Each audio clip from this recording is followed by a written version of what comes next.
Boa noite! A graça e a paz do Senhor Jesus sobre a sua vida. Que bom estarmos aqui para mais um capítulo da nossa leitura compartilhada. E eu quero saber se você está animada para o capítulo de hoje, porque eu estou muito animada. Hoje vamos falar sobre uma característica muito importante do nosso Senhor, que é o poder de Jesus Cristo. Já vimos a alegria do Senhor, já vimos a sua glória, já vimos a sua misericórdia, agora vamos ver o seu poder. E o capítulo de hoje se chama As ondas e os ventos ainda conhecem a sua voz. Você já parou para pensar no seu Senhor e Salvador como um Deus poderoso, como aquele que acalma as tempestades, como aquele que o vento ouve a sua voz? Imagine você olhando para a natureza, olhando para os montes, olhando para tudo aquilo que foi criado e imaginar que está tudo sobre as mãos de um Deus poderoso. Isso é demais, não é? Vamos lá. Vamos para o nosso capítulo-chave de hoje e vamos para o nosso versículo que a gente sempre lê no início, que é o versículo que vai nos nortear, tá bom? O versículo está lá em Marcos, capítulo 4, versículo 41, que diz assim: Quem é este que até o vento e o mar lhe obedecem? Quem é esse? Vamos conhecer quem é esse que até o vento e o mar lhe obedecem. O capítulo de hoje começa com uma história. O nosso autor aqui, o John Piper, vai contar uma história pessoal. E dessa história ele vai discorrer para a gente sobre o poder do Senhor Jesus. Então o início do capítulo é o seguinte: Em julho de 1995, minha esposa Noel, 2 de nossos filhos e eu estávamos deitados no chão, agarrados uns aos outros e distantes da janela, sofrendo os efeitos diretos do furacão Erin, em Pensacola, Flórida. Um lindo pinheiro antigo foi derrubado e destruiu um dos cantos do nosso quarto. Durante o olho do furacão, nós pudemos sair e andar calmamente para ver a devastação que ele havia feito. De repente, cerca de 20 minutos depois, tivemos de nos abrigar novamente enquanto a tempestade derrubava chaminés e os carros eram esmagados pelos galhos do carvalho, tão pesados como de uma árvore centenária. E assim ele começa o nosso capítulo, contando a história que ele viveu com a sua família de um furacão, onde ele sentiu o poder de Deus. E então ele escreve um poema que diz assim: Deus passou pela praia. Nossos pés e rostos não suportaram a areia áspera e escaldante. Deus afastou-se da praia. As palmeiras curvaram-se, espalhando galhos em seu caminho. Deus adentrou o continente. Magnólias, pinheiros e carvalhos, que se esticaram durante 100 anos em direção a Deus, prostraram-se diante de sua presença. Deus levantou-se e respirou fundo, enquanto nós, trancados no escuro, temíamos contemplar sua glória. Então veja, ele escreve da experiência que ele teve com a sua família, de sentir o poder de Deus enquanto ele vivia ali aquele furacão, certo? E ele continua dizendo assim: foi um momento de êxtase, de intensa adoração a Deus, diante de seu poder arrebatador e incontrolável. Quando estamos sobre os destroços deixados por um desses fenômenos da natureza, temos duas opções de escolha: adorar ou amaldiçoar. A gente conhece algumas histórias na Bíblia em que aconteceram das duas formas, adoração, né, e maldição. Pessoas que queriam amaldiçoar Deus por causa das catástrofes naturais e pessoas que, mesmo diante de um desastre, elas bendiziam ao Senhor. E essa história está escrita lá no livro de Jó, não sei se vocês lembram. O texto vai dizer aqui pra gente: foi um vendaval que matou os 10 filhos de Jó. Um vento muito forte veio do deserto e atingiu os 4 cantos da casa, que desabou. Ele, seus filhos, morreram. Está lá em Jó 1,19. Depois que Jó teve o corpo coberto de feridas, sua esposa lhe disse: amaldiçoe a Deus e morra. Capítulo 2, versículo 9. Mas a reação de Jó diante da morte dos filhos foi diferente.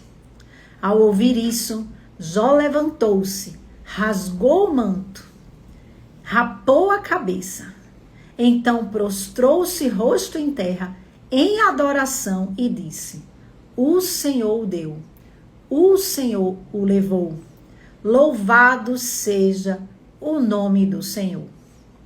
E depois que teve o corpo coberto de feridas, ele disse à esposa: você fala como uma insensata.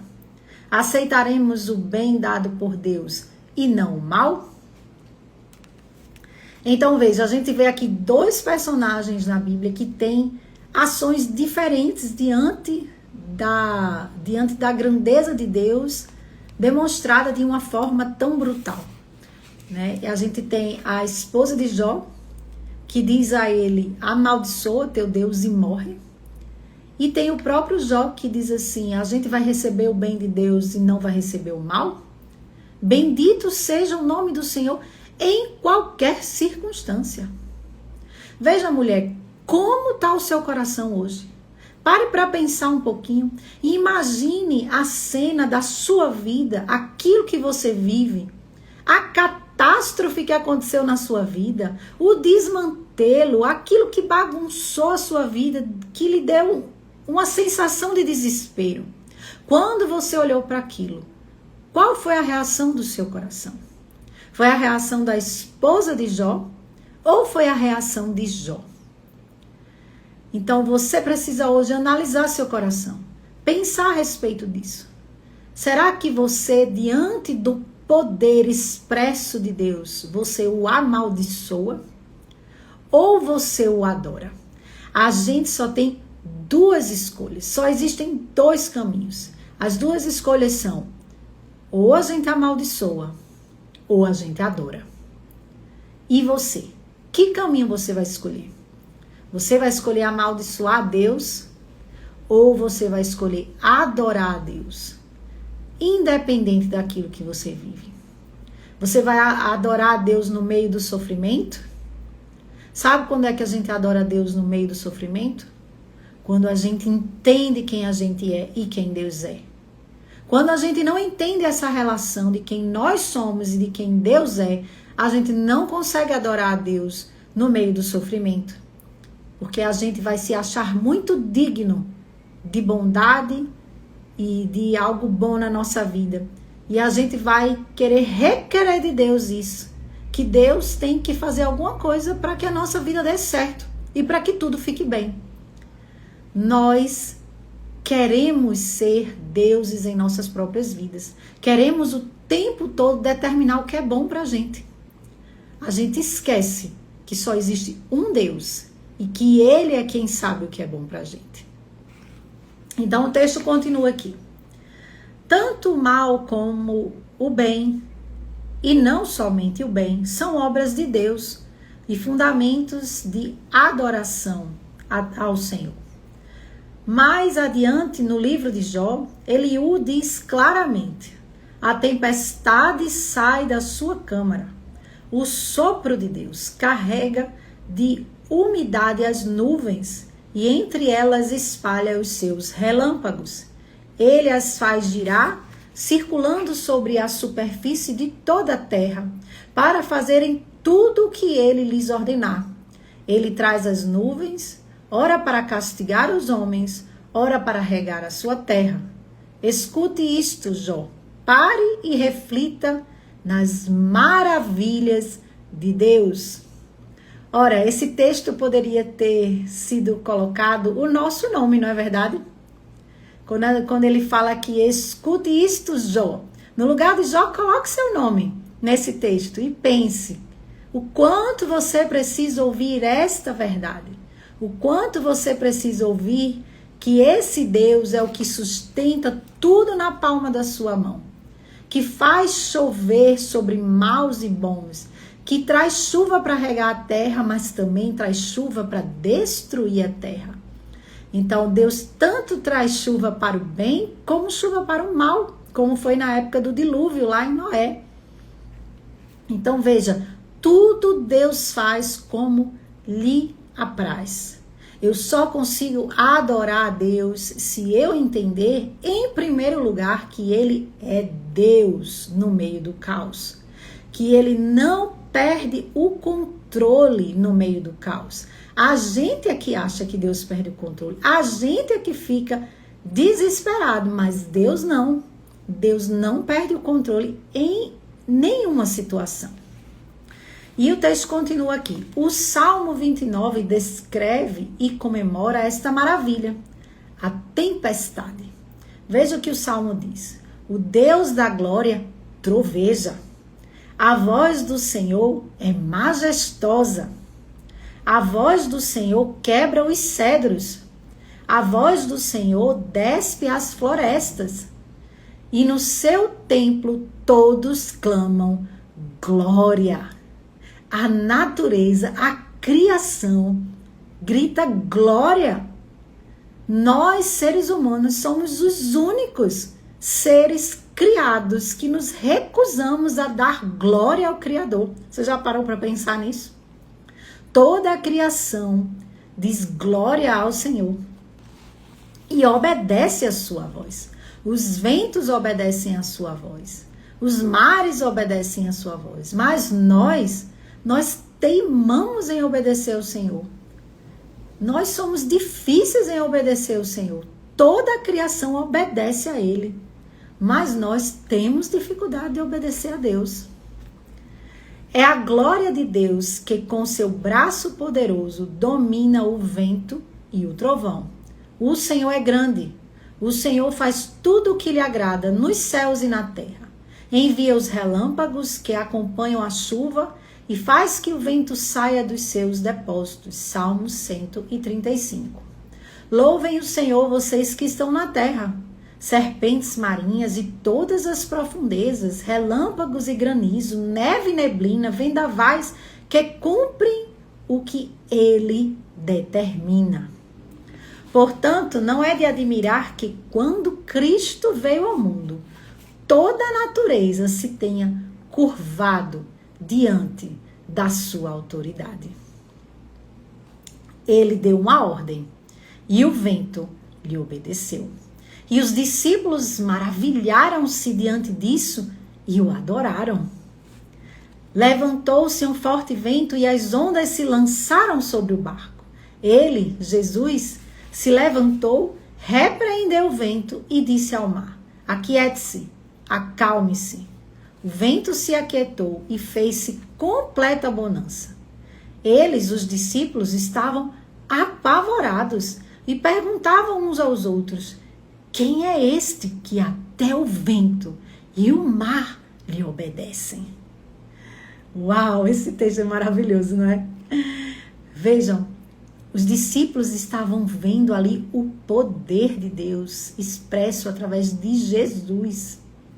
Jesus Cristo é aquele que tem o poder em suas mãos. É aquele que o vento e o mar ouvem a sua voz. Você já parou para pensar que o Criador de todas as coisas, aquele que a natureza obedece a sua voz, se entregou numa cruz para morrer por você? Você já pensou o quanto isso é, vamos dizer assim, difícil de imaginar?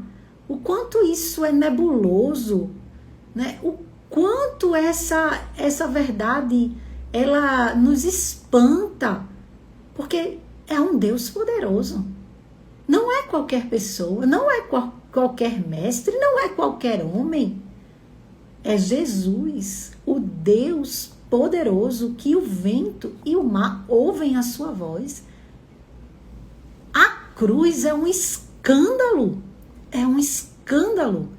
Como pode um Deus tão majestoso, tão poderoso, se entregar dessa forma como Jesus se entregou? E você, tão pequenina que é, ainda assim quer ser Deus na sua vida? Ainda assim quer dar uma de que acha que o que é melhor para você? Que acha qual é o melhor caminho? Que acha que sabe qual é o melhor caminho? Ora, a cruz foi por você. A cruz foi por mim e por você. E ela vem para escandalizar mesmo. Mas ela também vem para nos salvar de nós mesmas. Salvar desse lamaçal de pecado que a gente vive. Dessa vida que a gente acha que tem o poder nas nossas mãos. Que a gente acha que controla todas as coisas. A gente acha que controla tudo. Daqui a pouco a gente vai querer controlar o vento e o mar também. Porque nós temos a tendência de querer o controle das coisas. Né? E o texto continua. As águas obedeceram a Jesus mais de uma vez. A uma ordem dele, as águas se tornaram sólidas sob seus pés e ele andou sobre elas. Ao verem isso, os discípulos o adoraram, dizendo: verdadeiramente tu és o Filho de Deus. Mateus 14. Em outra ocasião, num casamento em Caná, ele ordenou e a água transformou-se em vinho. Esta foi a impressão que o milagre causou em João. Quando ele diz assim: revelou assim a sua glória e os seus discípulos creram nele. O vento e a água fazem tudo o que o Senhor Jesus lhes ordena. Acalme-se, suporte peso, transforme-se em vinho. As leis naturais foram criadas por Cristo e se modificam a uma ordem dele. A sua vida está nas mãos desse Deus aqui. Desse Deus poderoso. Você não acha que você está segura nessas mãos? Por que você vive duvidando de que Deus tem cuidado da sua vida? A composição de todas as coisas não foi apenas criação de Cristo. Essas coisas por ele criadas são também sustentadas, momento após momento no universo inteiro, de acordo com a sua vontade. O Filho é o resplendor da glória de Deus, sustentando todas as coisas por sua palavra poderosa. Hebreus 1:3. Nele tudo subsiste. Colossenses 1:17. Jesus Cristo define a realidade no começo e dá forma a ela a cada segundo. Então, ele não é somente criador de todas as coisas, mas ele é sustentador de todas as coisas. Então, além de criar você, ele também lhe sustenta. Fatalidades, febres, peixes, alimentos, figueiras, para onde quer que você olhe, vai encontrar substâncias materiais, das quais Cristo é o dono absoluto. Com uma palavra, ele faz o morto reviver. Lázaro, venha para fora. Jovem, eu lhe digo, levante-se. Talita cumi, que significa menina, eu lhe ordeno, levante-se. Ele repreendeu a febre e a sogra de Pedro foi curada. Fez um peixe e engoliu uma moeda para que Pedro o fisgasse com seu anzol. Pegou 5 pães e alimentou 5.000 homens, e fez uma figueira secar depois de tê-la amaldiçoado. Podemos escolher uma das duas coisas: adorar ou amaldiçoar. Perto da sepultura de Lázaro havia um grupo de pessoas de quem, embora os fatos ocorridos ali estivessem corretos, o entendimento era falho. Elas disseram: Ele que abriu os olhos do cego não podia ter impedido que esse homem morresse? A resposta a essa pergunta é sim. Jesus programou sua ida à casa de Lázaro sabendo que seu amigo morreria antes que ele chegasse. Passados 2 dias da morte de Lázaro, Jesus disse: Lázaro morreu, e para o bem de vocês estou contente por não ter estado lá, para que vocês creiam. Sim, ele poderia ter salvado o amigo, poderia também ter salvado os filhos de Jó e outras 10.000 pessoas de Honduras e Guatemala, ordenando ao furacão Mitch que se desviasse para o mar, da mesma forma que fez na Galileia. Vamos adorar ou amaldiçoar aquele que governa o mundo? Os pecadores têm autoridade para decidir quem deve viver e quem deve morrer? Somos nós que tomamos essa decisão? Ou devemos repetir as palavras de Ana? O Senhor mata e preserva a vida. Ele faz descer a sepultura e dela resgata. E será que nós, com cinzas sobre a cabeça, repetiremos as palavras de adoração de Jó? Louvado seja o nome do Senhor? Aprenderemos com Tiago que existe um propósito de Deus para tudo? Tiago 5,11, quando ele diz: vocês ouviram falar sobre a perseverança de Jó e viram o fim que o Senhor lhe proporcionou. O Senhor é cheio de compaixão e misericórdia. Diante do vento e das ondas da aflição, devemos cantar como uma canção antiga que diz assim: aquieta-te, minha alma. O teu Deus se encarregará de guiar-te no futuro como fez no passado. Tua esperança e confiança jamais serão abaladas. Tudo que é mistério agora, um dia será revelado. Aquieta-te, minha alma. As ondas e ventos ainda conhecem a voz daquele que os dominou quando viveu aqui na terra. Será que o nosso coração ele consegue se aquietar diante do poder de Deus? Será que mesmo diante dos dias difíceis, os dias de luto, os dias de tragédia, né, os dias em que a gente só vê nuvem negra, será que a gente ainda consegue adorar o Senhor? Vou dizer a você, só se a gente entender quem Deus é. Se a gente não tiver bem firmado no nosso coração quem é o nosso Deus, nós o amaldiçoaremos. Nós não seremos capazes de adorá-lo no dia do sofrimento. Nós não seremos capazes de nos prostrar diante dele como Jó e dizer: Senhor, eu aceito do Senhor, tanto bem quanto mal. O Senhor é o Todo-Poderoso. E eu não posso interferir na tua vontade. Só conhecendo a Deus. Então, minhas irmãs, eu repito aqui para vocês. Caminhem conhecendo a Deus todos os dias. Leiam a Bíblia todos os dias. Prossigam em conhecer ao Senhor todos os dias. Porque é assim que a sua fé é sustentada. Porque somente assim, no dia do sofrimento, você vai conseguir adorar a Deus, ao invés de amaldiçoar a Deus. Não queira ser daquelas que amaldiçoam a Deus, mas daquelas que se prostram diante de Deus, que o adoram, independente da circunstância. Queiram ser mulheres que amam a Deus acima de tudo. Porque só amando a Deus acima de tudo, a gente é capaz de adorá-lo no meio do sofrimento. Mas quando a gente ama as pessoas ou as coisas acima de Deus, na hora que a gente perde, a gente não consegue adorar a Deus. Porque o nosso ídolo, ele se foi.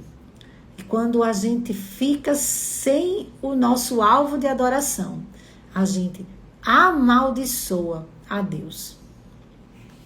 Então, minhas irmãs, Jesus, ele é visto aqui neste capítulo como o Deus Todo-Poderoso. E a gente vai meditar nessa semana como um Deus todo-poderoso, que sustenta tudo pela sua palavra, que toda a natureza obedece à sua voz, pôde sim se entregar naquela cruz, em meu lugar. Então vamos orar, vamos agradecer a Deus por mais um dia de conhecimento do Senhor, tá bom? Deus, obrigada, Senhor, por mais essa noite em que a gente pôde conhecer mais o Senhor. Eu peço ao Senhor que o Senhor firme os nossos passos e o nosso coração nos caminhos do Senhor, para que a gente conheça o Senhor como o Senhor realmente é e para que a gente firme a nossa fé em rocha sólida que é Jesus. Nos ajuda, Senhor, nesta semana a ver o Senhor como o Todo-Poderoso. Não o Jesus que ficou morto naquela cruz, mas o Jesus que ressuscitou e que os ventos e o mar ouvem a sua voz. Eu te peço por cada mulher aqui, Senhor, que o Senhor abençoe a casa de cada uma. Em nome de Jesus. Amém. Amém, mulheres. Nos vemos na próxima terça-feira, se Deus quiser. Deus abençoe a sua vida.